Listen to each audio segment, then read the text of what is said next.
Alright, so finally let's go over part 5. So all it's asking you to do is check whether this argument is invalid or valid. So let's go through it. Start off here, let's read out the statement. If I eat meat, then I get heart disease. If I get heart disease, then I cannot run a marathon. If I cannot run a marathon, then I am sad. Woohoo. I do not get heart disease, and I can run a marathon. Therefore, I am sad. It seems kind of weird, because right here, he stated that he can run a marathon. And right here, he says, I cannot run a marathon, then I am, if I cannot run a marathon, then I'm sad. So, right here, he's implying that he can't run a marathon, so he's sad. Alright, so that seems kind of weird. Let's see if we can,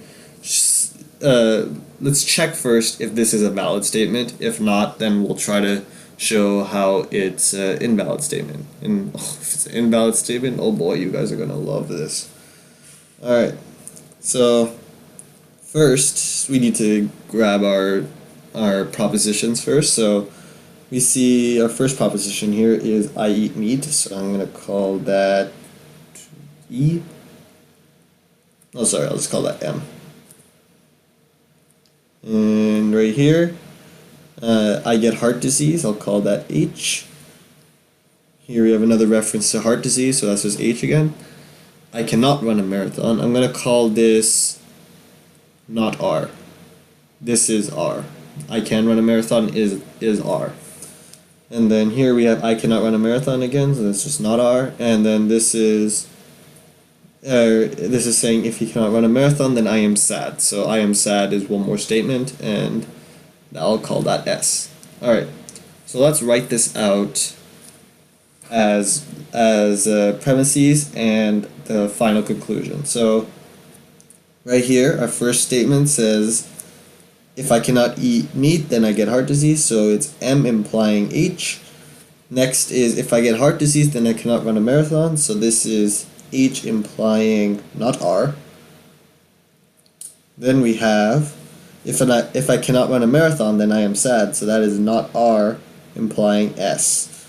And then, if I do not get heart disease and I can run a marathon. I do not get heart disease and I can run a marathon. So that's saying not H and R, because he can run a marathon. And then, therefore, he is sad. So that's just S. Okay, so let's try using our rules of interference to get this down to S. Alright, so let's look at our first statement here. M implies H. You can't really do much with that by itself. So we are going to go to our next premise here, which is H implies not R. Okay. Now we have an H here and an H here. So looking up at our list of stuff, I don't have it on here again, sorry. You can pull it up however you want. But looking up at our list, we can here use a transitivity. So that right here, and a transitivity means that when you have an M implying an H and an H implying an R, so when you have the same variable here like this, then it just becomes M implies not R. So that's a transitivity.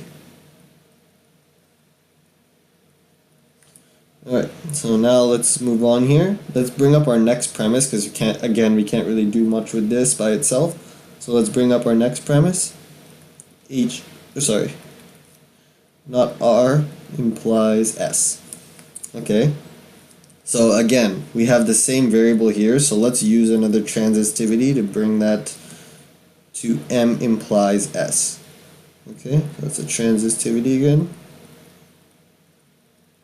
Alright, and then now, let's move on to step 6.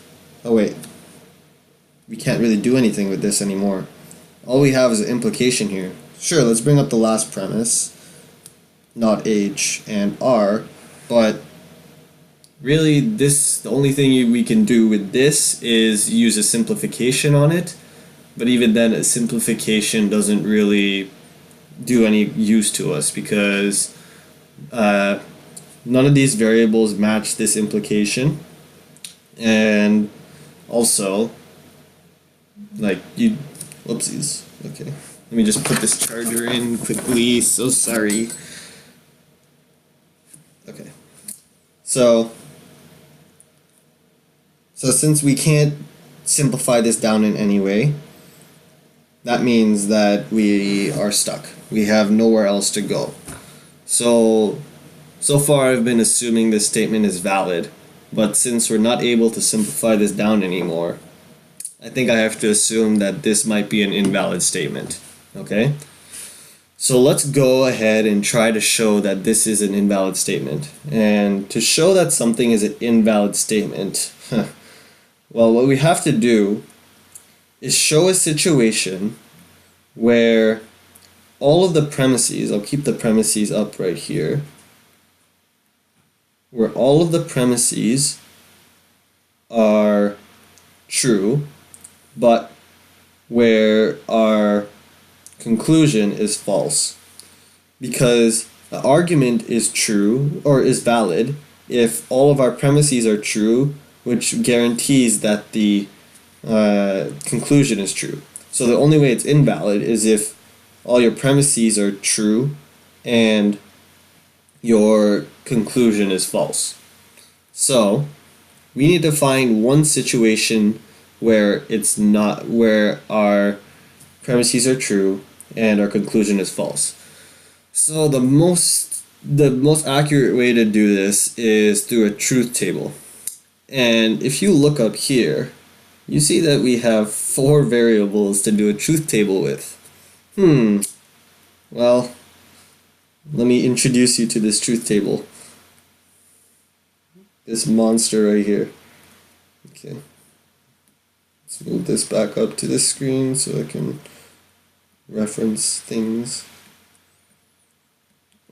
There you go. Okay, I'll blow it up a bit as well. Alright, so when I drew this out, I was not a very happy man. So, as you can see, I've drawn out this truth table painstakingly, and I was able to find one situation here where our premises were true and our conclusion ended up false. Okay? So, right here I've just proven that this is an invalid statement, or I've shown it.